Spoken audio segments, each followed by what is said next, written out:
Everybody, welcome back to the channel. In today's video, I'm going to answer some of my viewer questions that I've had on comments of the channel. I love getting questions on this, on my channel. Thanks so much to everybody that's watching and commenting and asking these questions on the Fuji X-T4 particularly, but also Fuji and cameras and all that kind of good stuff. I try to get back and answer everybody's question.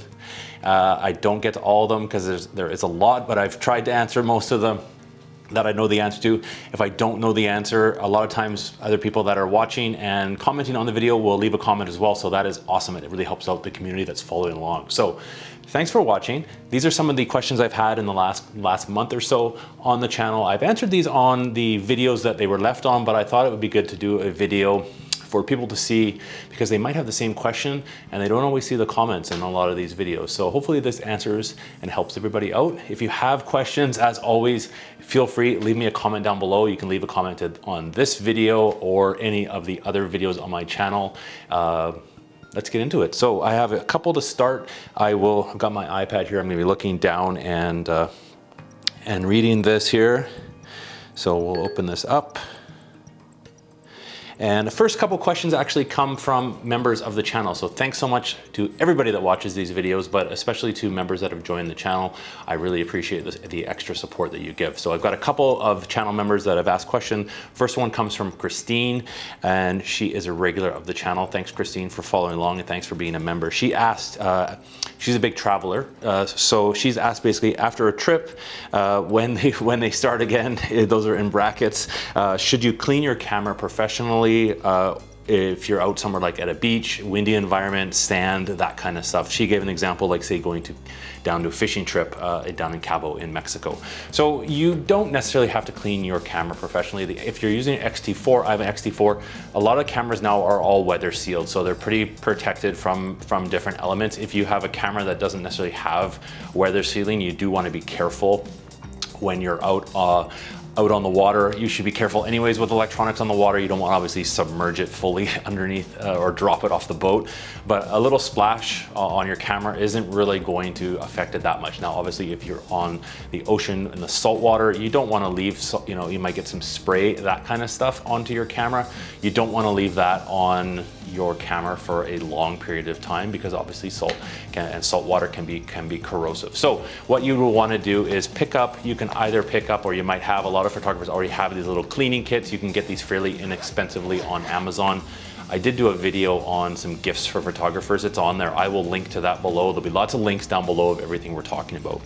But basically what this little camera kit would include, the best thing to kind of get is a air blower. This will blow off a lot of the dust that's on your camera, so you can, when you get back from your day, give your camera a good spray with some air. You can also take your lens off and give the sensor possibly a little bit of a spray as well. That will take care of most of it.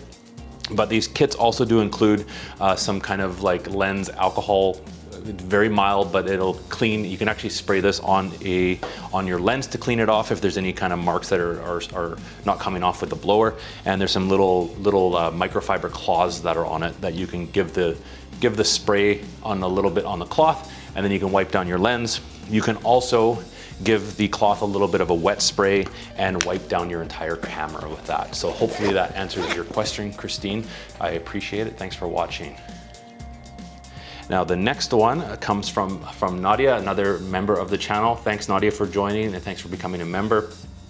She asks if I take portraits, are they harder or easier to shoot? I do not take portraits very often. I am not a good portrait photographer. I go out and take pictures the odd time if there's friends and stuff out in parks and stuff.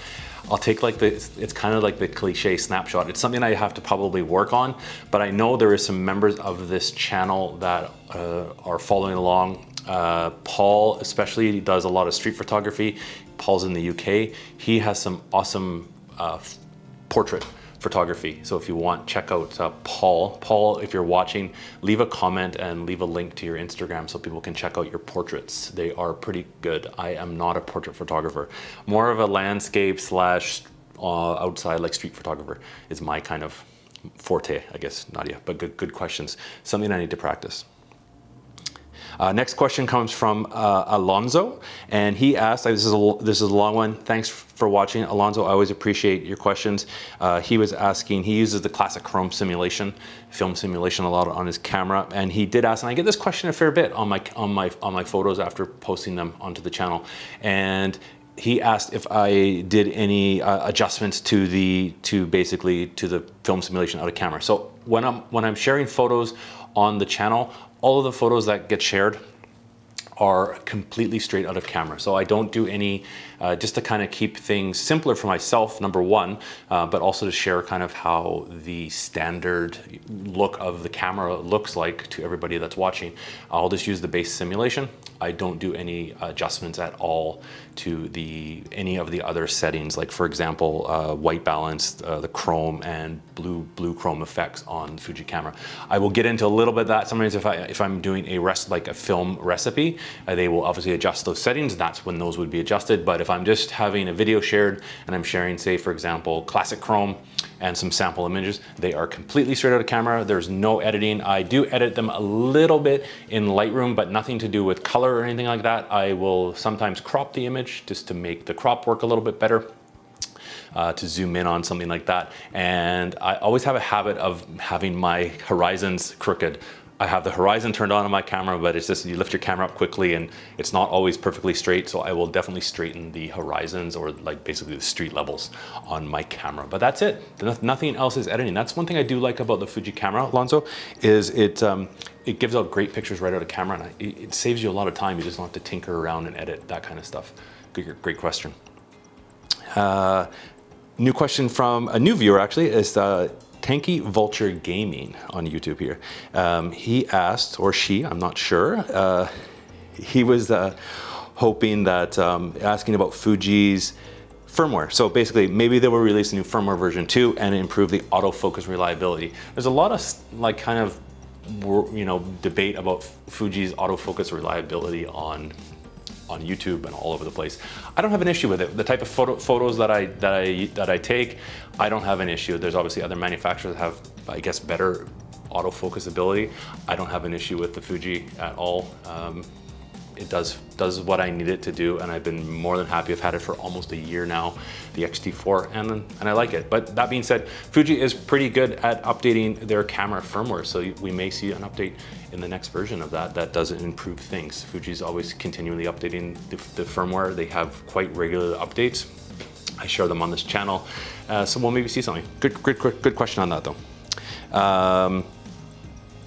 And Min Karan asked another question. Again, if I change any settings of my camera color sharpening. So no, Min, I don't as well. But he also did ask, what simulation would you suggest for a barbecue at home? So I'm gonna guess that was a barbecue, I'm gonna say outside, probably a nice sunny day. That's usually when we're barbecuing. I love on a bright sunny day, a nice day would either be the classic chrome simulation. It's got a nice vintage feel, nice, I do like the blues and the blue sky of that. That would be a great one to start off with on that. But if you want to dive a little bit deeper, Min, on that, is you might want to check out the Kodachrome film simulation recipe. That definitely is a nice like pop of nice bright colors for a nice like nice sunny day. That's kind of two that I would choose. But by default, I would say classic chrome. Great question. Question by Helder Faria. Hope I pronounced that last name correctly. He asked, is there any way to charge the X-T4 directly from wall power without needing a battery? Now, that's a great question. You have to, your camera you can charge by plugging it into the wall, but you do have to have the battery in the camera in order to do that. Now, you can get away with that. There is a couple I've seen on Amazon. There is like a dummy battery. So what that is a battery that will plug into the bottom of your camera. It's not an actual battery, it's just kind of a dummy, and it will connect with a cord to a USB that you can plug in. Now because the X-T4 is fairly new, there's not as many of these that I've seen on Amazon, but there is a couple brands that are out there, and you can get those to work and charge right from the wall to plug in. But you can't do it without just a battery in the camera. So if you have it plugged into USB, plugged into the wall with the battery in, you're good, or you can have a dummy battery. The way a dummy battery would work better is what happens is when the camera's on and you're doing it, this would be probably more so for like if you're live streaming or something like that from your Fuji X-T4, is if you have your battery in and plugged into the wall, your battery will still actually drain. It drains a lot slower.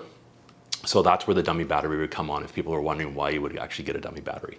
That's why.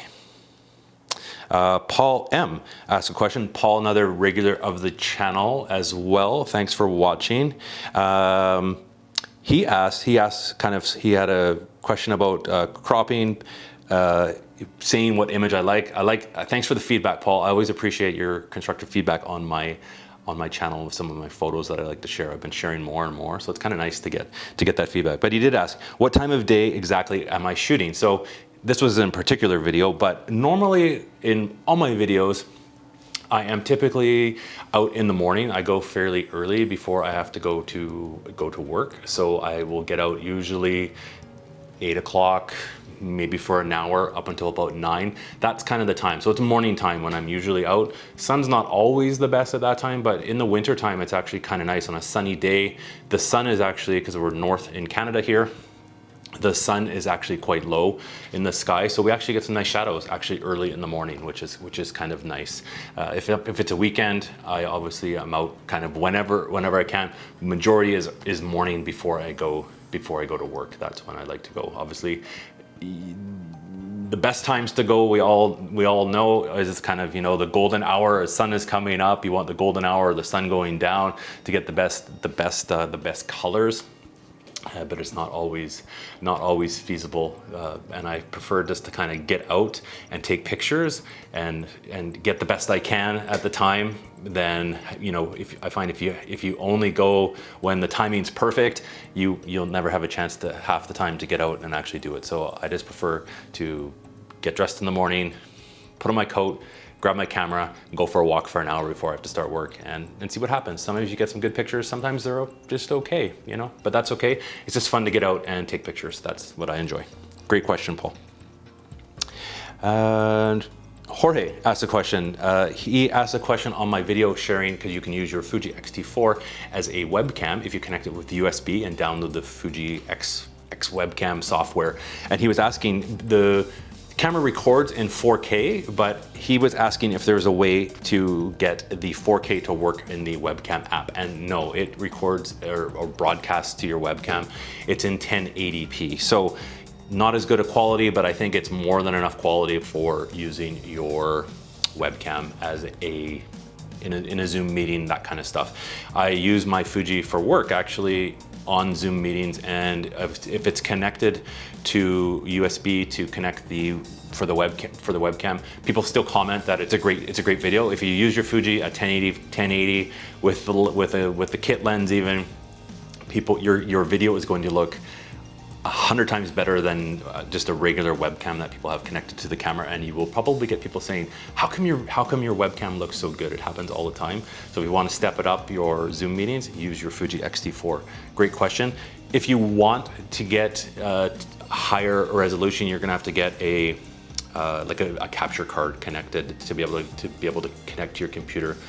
This is beyond my scope, but you can do 4K output of your Fuji onto your via the HDMI, but I don't know what that would involve depending on your computer, what you'd have to install. So just connecting it through the USB, just good enough. Use that, and I wouldn't stress about it unless you need something professional, really professional.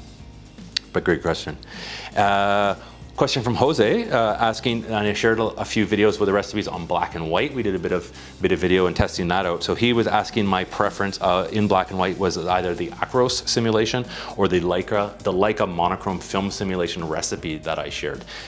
Great question on that one. So the Leica, I like them both. It's hard to pick one. I do like the Leica monochrome film simulation recipe. Now that one was shared, it's a recipe that was shared by Mark G. Adams. If you haven't checked out some of his videos, if you haven't checked out some of his film simulations recipes, go back on my channel and see some of his recipes that he shared. I've done a few videos on him. He has a website with a ton of Fuji film simulation recipes. They are all pretty awesome. So thanks, Mark, for sharing that. That's a great question. I can't pick a favorite. It's hard.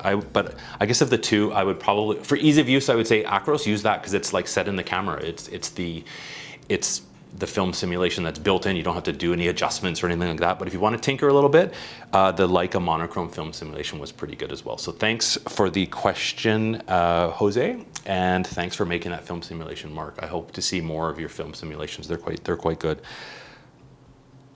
Last question, and back to webcam on this one. So Mr.